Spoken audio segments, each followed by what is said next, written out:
Toman Kosjek, Slovenija.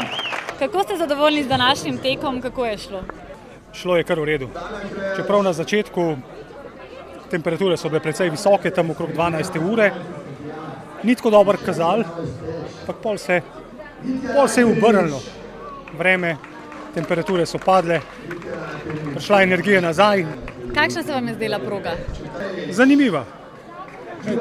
Prvih 10 krogov se spomnim, prav tako 10 zadnjih, kaj je bilo pa vmes pa. Za vami je 12 ur teka, temperature so bile visoke, kako pa je bilo vse skupaj to naporno? Precej naporno, ampak za nas ultratekače je to malo drugače, ker se čez leto pripravljamo. Prvič na temperaturo, drugič pa tudi na razdalje.